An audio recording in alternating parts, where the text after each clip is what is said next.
The last thing Elliot Turner ever wanted to find was a promise. He wasn't looking for faith, just silence. Something that wouldn't scream inside him like the pain that refused to leave.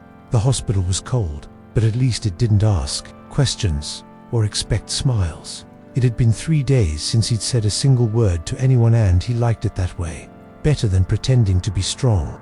Better than looking into his daughter's eyes, the ones that had stopped shining. That night, the halls were empty. Somewhere down the corridor, a heart monitor beeped steadily behind a half-closed door.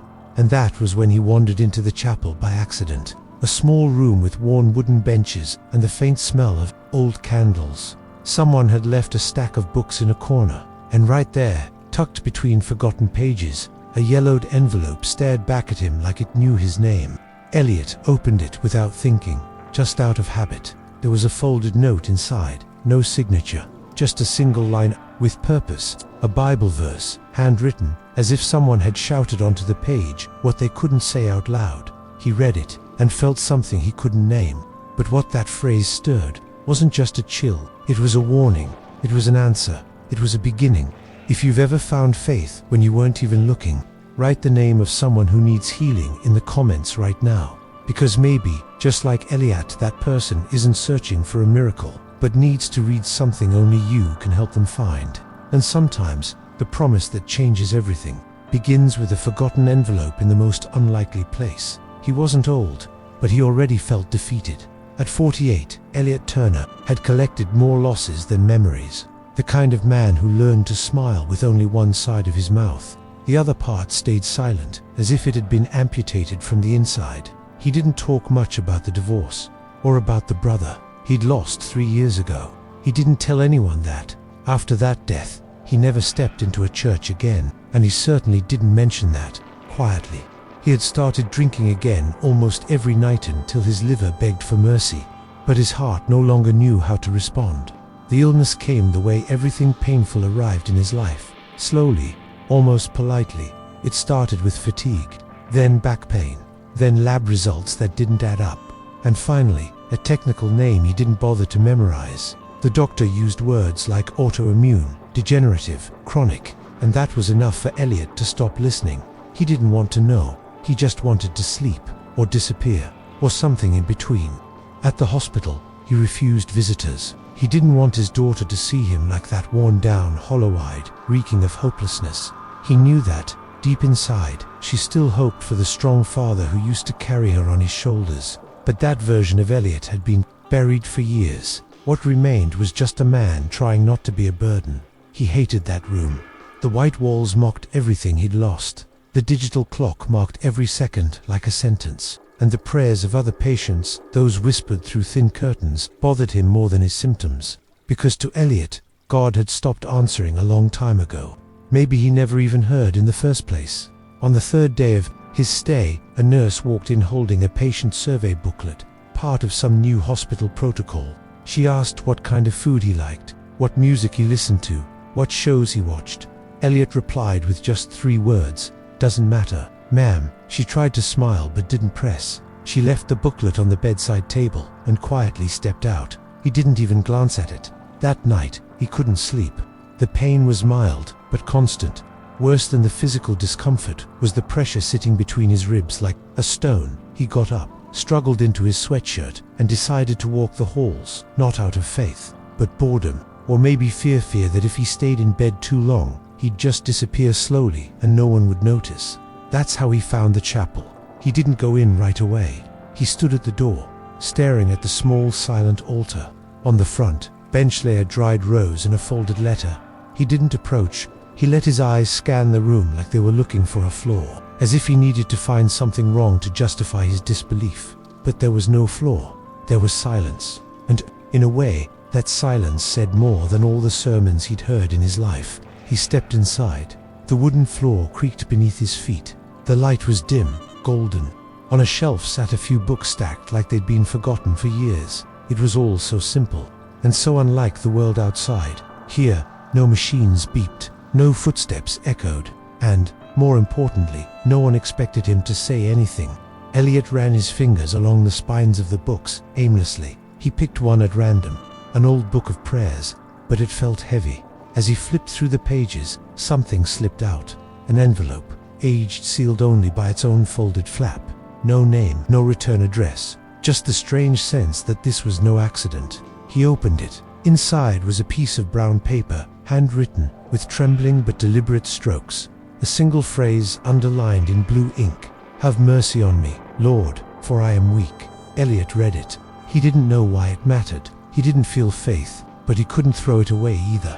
He folded the note and tucked it into his pocket, and he walked out of the chapel like someone carrying something he hadn't asked for, but didn't have the heart to refuse.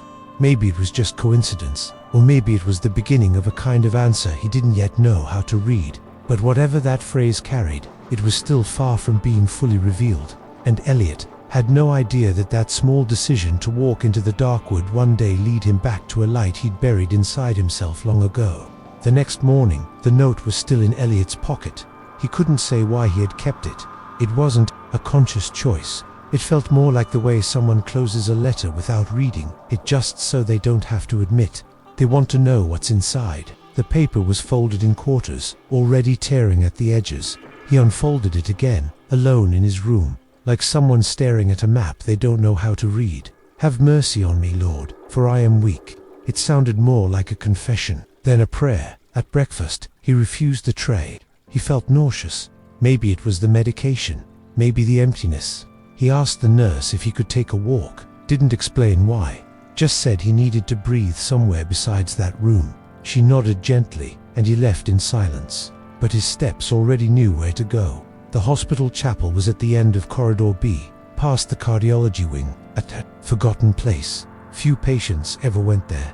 The first time he passed it, Elliot had assumed it was a waiting room or meditation space, just another room to fill the sterile hallways of a building where more hope was lost than illness cured. But now, with the note in his pocket, he felt something different, as if that room was calling to him, not with words, but with the absence of noise. When he stepped inside, he noticed details he hadn't seen the night before. On the shelf, there was a small wooden cross, darkened by time. There was also a prayer box where people had left handwritten requests. Some papers were folded with care, others were crumpled, like someone had cried into them. In the far left corner, on a low shelf, there was an old black and white photograph of an elderly man holding an open book. Curious, Elliot leaned in. Beneath the photo, a simple plaque read, "Michael Carter, Volunteer Chaplain, 1998 to 2004. He recognized the name.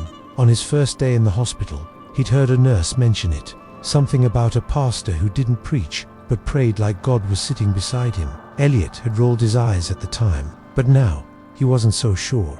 He turned back to the bookshelf, picked up one of the volumes, an old copy of Psalms, filled with handwritten notes. In many pages, certain lines were circled, as if someone had tried to map the deepest verses of Scripture. Some had dates, others just scribbles. On the inside back cover, one phrase stood alone: "Words are seeds. Whoever reads, harvests what they need." Elliot took a deep breath. Just then, a woman entered. Her hair was tied up in a rushed bun, and she wore a hospital coat. She looked like a staff member. She smiled gently and said, "That book in your hands, it's helped a lot of people," without saying a word. Elliot, surprised by her approach, responded, "Yeah, and how would you know that?" "Because I'm the one who catalogued Mr. Carter's notes," she said, sitting on one of the benches. "He had this strange habit, leaving promises written in different books around the chapel. He always said, God already knows who's going to find it first." Most people didn't believe him, but the few who did find them came back with stories you wouldn't believe. Elliot stayed silent. She went on.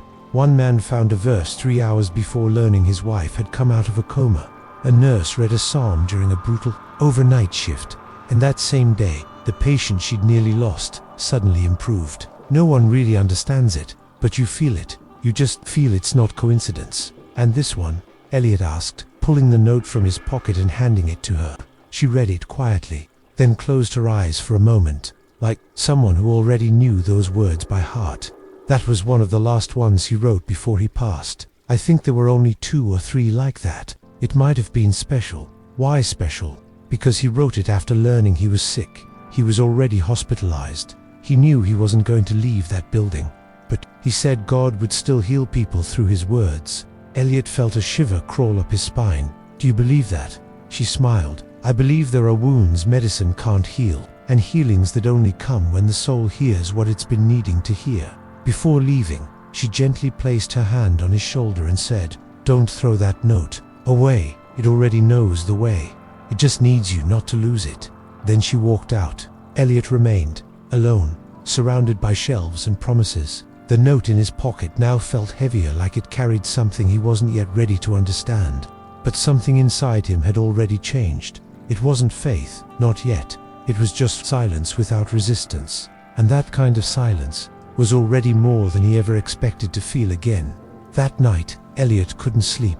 He didn't know if it was because of the conversation with the woman from the chapel, the note in his pocket, or the words that kept repeating inside him like an involuntary echo. "Have mercy on me, Lord, for I am weak."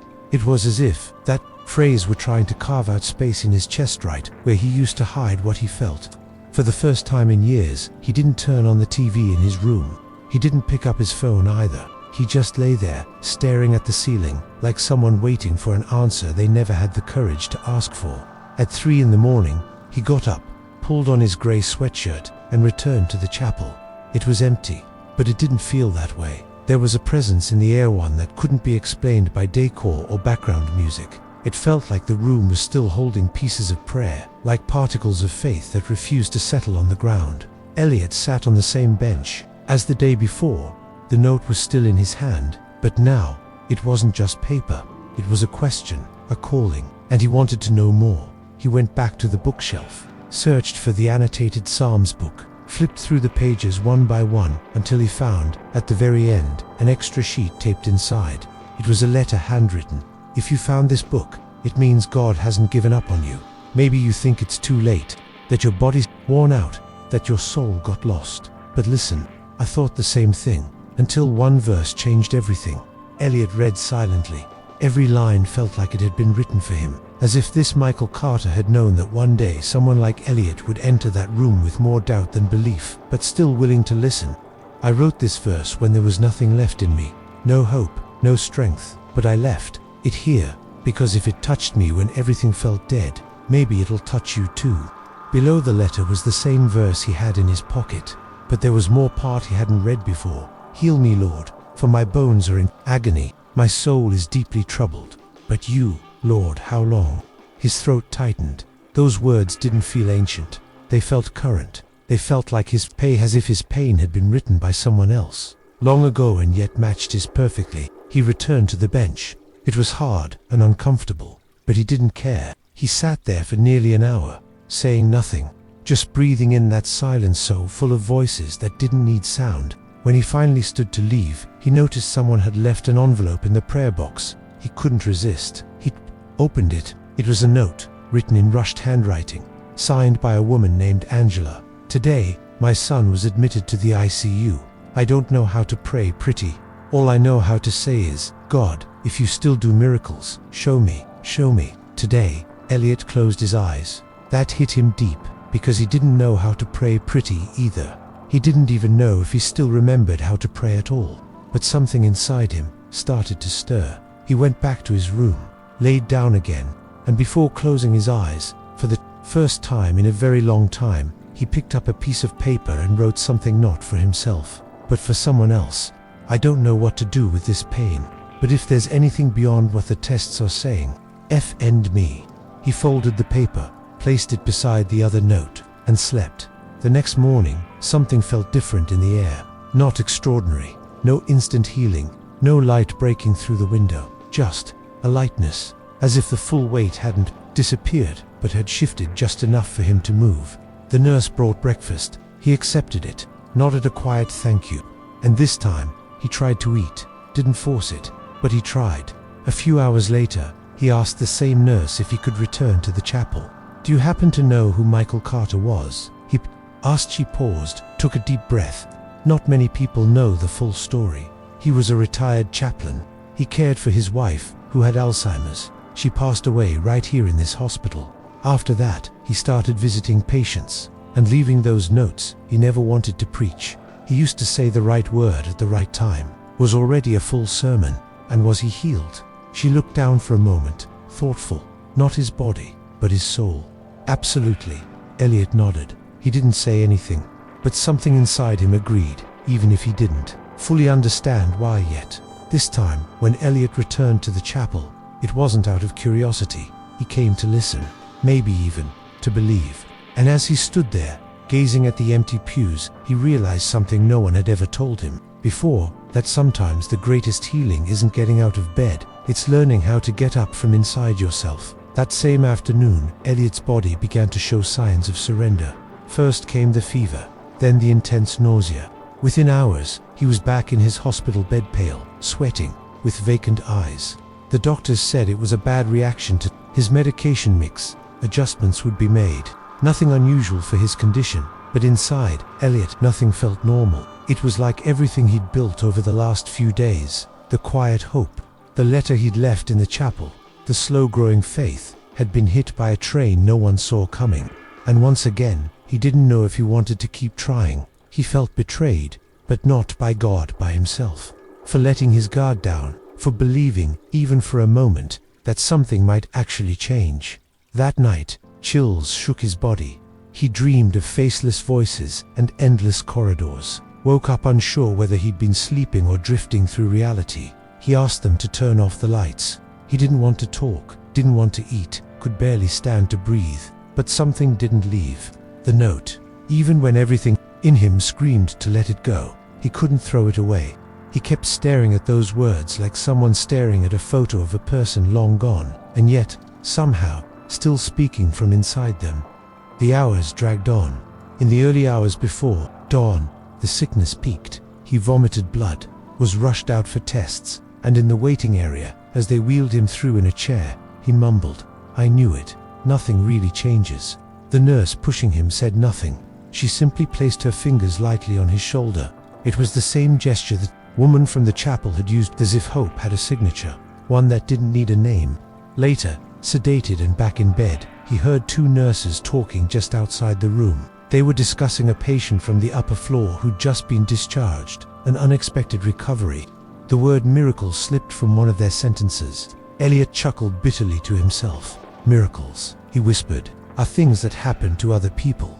Back in his room, too weak to sit up, he just laid there, sweaty palms, dry mouth, a soul in fragments. But then, something happened. Between the twisted sheets, he felt the touch of paper. The note, still there, as if it had returned to his pocket on its own. He pulled it out, almost angrily, stared at the letters like facing down an enemy. "Heal me, Lord, for my bones are in agony." He read it under his breath, then again, louder, like a challenge. And then, something he never expected happened. He cried. Not the beautiful kind of crying, not like in the movies, but that raw, muffled, lonely cry, the kind that happens when a person can't carry what's broken anymore. He cried like someone surrendering, and in that crying came a strange kind of prayer. No structure, no doctrine, no memorized verses. Just one line, "Hear me," that's all. And then he slept. The next day he woke without a fever. He asked for water, then food. The nurses exchanged glances, surprised. They said the reaction had passed, that maybe the new medication was kicking in. But he knew something had shifted before the pills ever had a chance to work. That afternoon, he asked to visit the chapel again. This time, he brought a notebook. He sat on the bench, opened to the first page, and wrote with a blue pen, "I don't understand anything yet, but yesterday I cried, and today I woke up wanting to live." He folded the note, placed it inside the prayer box, and as he walked out, he glanced at the wooden cross on the wall. He didn't say anything, but he felt something answer. It was as if the cross wasn't saying, "You've won," but rather, "You're still here." And in that moment, that was enough. They say some answers don't come as voices from heaven, but in the silence that follows a deep cry. That morning, Elliot woke up different. Not because the pain was gone, but because, for the first time in a very long time, he wanted to get up. He wanted to try to understand what he had felt the night before. It wasn't a cinematic miracle. It wasn't instant healing. It was something quieter, something more intimate. It was as if the pain was still there, but no longer at the center. After breakfast, he asked the nurse for paper and a pen. He sat in the chair beside the bed, placed the folded note beside him, and started searching on his phone. He typed into Google the words written on the paper. "Have mercy on me, Lord, for I am weak." The first result took him to Psalm 6. He began reading it slowly, almost aloud. "Have mercy on me, Lord, for I am weak. Heal me, Lord, for my bones are in agony. My soul is in deep anguish. How long, Lord, how long? Turn, Lord, and deliver me. Save me because of your unfailing love." Psalm 6:2, 2-4. Elliot leaned back in the chair. Every line felt like it had been written inside of him, not just for him. He continued, "I am worn out from my groaning. All night long I flood my bed with weeping and drench my couch with tears. My eyes grow weak with sorrow." Psalm Anam Sampai Tuju. He stopped reading, took a deep breath. The pain that Psalm described was the exact pain he'd never been able to name. It was the exhaustion of someone who couldn't feel solid ground anymore, the groaning of someone still alive, but who had already given up inside. And then came the last part. "Away from me, all you who do evil, for the Lord has heard my weeping. The Lord has heard my cry for mercy. The Lord accepts my prayer." Psalm 6:8-9. Elliot closed his eyes. "The Lord has heard my cry for mercy. The Lord accepts my prayer." That was no longer just a passage. It was a mirror. It was a kind of relief that didn't come from outside. It felt like someone, long before him, had felt the same pain and had left behind the path to get out. He stood up slowly, took a clean sheet of paper, and for the first time in many years, he wrote a prayer. Not a rehearsed one, not a pretty one, but a real one. "Lord, I'm not good with words, but today, for the first time, they don't feel heavy, because what I carry now isn't just pain, it's exhaustion, it's confusion, it's the fear of being alone, even when people are near. Hear me, God, even if I don't deserve it, even if I've walked away, even if I've said I don't believe anymore." If you still listen to broken prayers, listen to this one. I'm not asking for answers, just presence. Heal my body, if there's still time, but above that, heal the part of me that stopped wanting to live long before the diagnosis. Heal the soul in me that stopped looking for meaning. Like David, I cry in the middle of tears. Like him, I say, my bones are in agony. But if you heard his cry, maybe you'll hear mine too. Amen. When he finished, Elliot didn't cry, didn't smile, didn't kneel. He just sat there in silence. But inside him, something was beginning to move again. Not physically, spiritually. That afternoon, he asked for a new sheet of paper. He rewrote the psalm passage, but this time, he added his own sentence at the end. He folded it carefully and placed a new note inside one of the chapel's books, in the exact same spot where he had found the first one. On the front of the note, he wrote, "If you found this, it means it's not over yet." When Elliot returned to his room, he sat on the bed with his body still weak, but something in his eyes had changed. It wasn't certainty. It was surrender. The kind of surrender that comes when you stop fighting the world and start asking new questions to God. And it was right there where the plot of the invisible began to unfold. Because while Elliot was doing that, in the waiting room, a woman was praying for her daughter, for her husband, for herself. She didn't know Elliot, but her prayer, in that very moment, was almost the same. And what she would find 3 days later would be the exact note he had left behind. If this prayer also felt like yours, if these words echoed something you didn't know how to say, write the name of someone who needs healing in the comments, or simply write the word healing as a sign of faith. Let's turn this video into a hallway of prayer, because someone might find here the note they've been waiting for. All along, in the days that followed, the doctors noticed something unusual. Elliot, who had recently refused food, conversation, and treatment, was now waking up early, finishing most of his meals, and asking for the names of every nurse who came into his room. It wasn't a sudden miracle, but it was a visible change, a steady, human kind of healing, and maybe a divine one too. There were no clear medical explanations. The medication was working better than expected. Inflammation markers were down. The infection that had threatened to spread had stabilized. His body, once resistant, was now responding as if it had found something to fight for again. But Elliot knew, or at least believed, that the change had started before the medicine. It began on the night he prayed for the first time, not to survive, but to be heard. On one of those days, he asked for a new Bible, one with no highlights, no notes. He wanted a clean slate. He also asked for an envelope. Inside it, he rewrote the same psalm he had read, the one he found by accident, this time in full. At the end, he added something new. "The Lord has heard my cry for mercy, and I have learned how to listen to." He folded the paper carefully, placed it inside the envelope, and on the front wrote, "If you're reading this, it means there's still a promise for you." He walked back to the chapel, opened one of the books on the shelf, and slid it inside, exactly the way Michael Carter had done years ago. He sat on the bench for a few minutes, looked at the cross on the wall, and without saying a word, closed his eyes. Maybe it was gratitude, maybe it was just presence. But in that moment, Elliot knew that this room at the end of the hallway was no longer just a room. It was an altar of unspoken promises. And now, one of them had found its echo. On his way out of the chapel, he left his hospital gown draped over the chair. He was set to be discharged in the coming days. But before that, something happened he would never forget. 3 days later, lying in his room, he heard a different kind of sound in the hallway. A child crying. Rushed footsteps. Low, urgent voices. A mother had arrived with her daughter, a teenager, who had fainted at home and was now under observation. The same nurse who had been taking care of Elliot entered his room and said, "It's a heavy day today, but there's something I wanted to tell you." He nodded. She continued, "Remember the prayer box in the chapel?" "Yes. A woman came in this morning before my shift started. She was trembling. She told me she came to this hospital looking for a sign because she was losing her faith. She said if she didn't find anything, she'd walk away and never pray again." Elliot didn't say a word. She went on, "I didn't know her, but when I came back to the chapel, she was sitting on the bench with an envelope in her hands, crying, shaking. She said, 'This was inside one of the books, and it feels like it was meant for me.'" "Was it?" Elliot asked, almost breathless.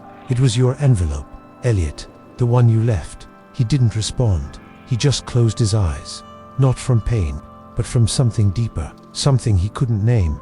Later that day, while packing the few things he had, Elliot sat in the armchair, opened the same notebook he had used days before, and wrote, "Sometimes God answers our prayers by letting someone else find the note we left behind for no one." He closed the notebook, pulled on his sweatshirt, looked out the window one last time. Outside, the sky was clear. There was no spectacle, but there was peace. And that, for him, was more than enough. Before leaving the room, he left one last note on the bedside table. "If you're reading this, keep going, even if it feels small. Faith always begins this way, with something tiny you just can't ignore." That same day, the teenage girl from the morning was transferred to another unit, stable. Her mother stayed close by, almost unable to believe it. And that night, she returned to the chapel. The envelope was still with her. And when she sat on the bench, a hospital staff member approached her. She said, "Did you know that this psalm was also left by another man years ago? He too was healed ... from the inside out." The woman smiled, her eyes filled with tears. "I didn't know, but ... now I believe." She placed the envelope back inside the book, but before closing it, she added something in her own handwriting. "God heard my prayer too." And so, the promise stayed alive, from heart to heart, from page to page, from prayer to prayer. Not every miracle is immediate. Some are silent, others smell like hospital rooms and taste like dried tears, but they all begin the same way, with a soul that chooses not to stop seeking, even when it no longer knows how. Elliot Turner didn't leave the hospital with a medical certificate of full recovery, but he left with something that can't be scanned in any exam. He left with faith, with the certainty that he had been heard, and what he left behind, a note, a psalm, a prayer, would continue to heal others, long after his room was taken by someone who didn't even know his name. Now, if you're also carrying a request that no one sees, if there's someone you love who's suffering in silence, write their name here in the comments, or just one word, healing. Let's turn this video into a hallway of faith, a place where forgotten promises meet hearts still searching for answers. And if you want to know what happened to the next person who found that note, wait for the next video, because sometimes the promise continues. In the faith of the one who watches until the end.